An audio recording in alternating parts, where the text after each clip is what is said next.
बोलिए गौरा माता की जय, पार्वती माता की जय।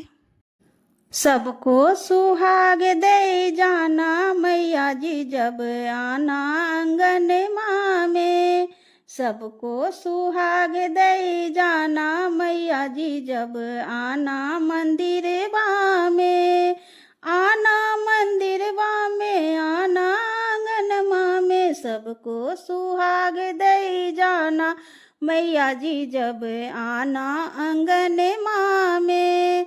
सबको सुहाग दे जाना मैया जी जब आना आंगन माँ में। मैया के माथे पे बिंदिया शोभे, बिंदिया शोभे मेरा मन मोहे।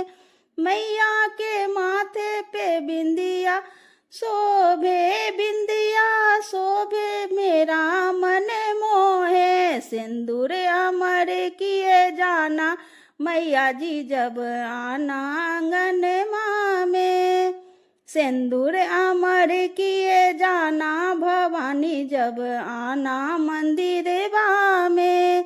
सबको सुहाग दे जाना मैया जी जब आना आंगन माँ में। सबको सुहाग दे जाना मैया जी जब आना मंदिर में। मैया के हाथों में चूड़ियाँ शोभे, चूड़ियाँ के संग कंगना शोभे। मैया के हाथों में चूड़ियाँ शोभे, चूड़ियाँ शोभे संग कंगना शोभे। मेहंदी अमर किए जाना मैया जी जब आना आंगन माँ में। मेहंदी अमर किए जाना मैया जी जब आना मंदिर में। सबको सुहाग दे जाना मैया जी जब आना आंगन माँ में। सबको सुहाग दे जाना मैया जी जब आना मंदिर में। मैया के पैरों में पायल शोभे, पायल के संग बिछिया शोभे। मैया के पैरों में पायल शोभे, पायल के संग बिछिया शोभे। महावर अमर किए जाना भवानी जब आना आंगन माँ में। महावर अमर किए जाना मैया जी जब आना आंगन माँ में।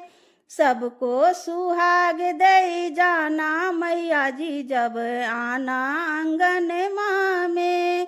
सबको सुहाग दे जाना मैया जी जब आना मंदिर में।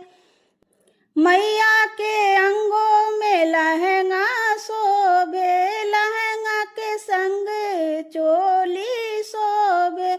मैया के अंगों में लहंगा शोभे, लहंगे के संग चोली शोभे। चुनरी अमर किए जाना भवानी जब आना आंगन माँ में।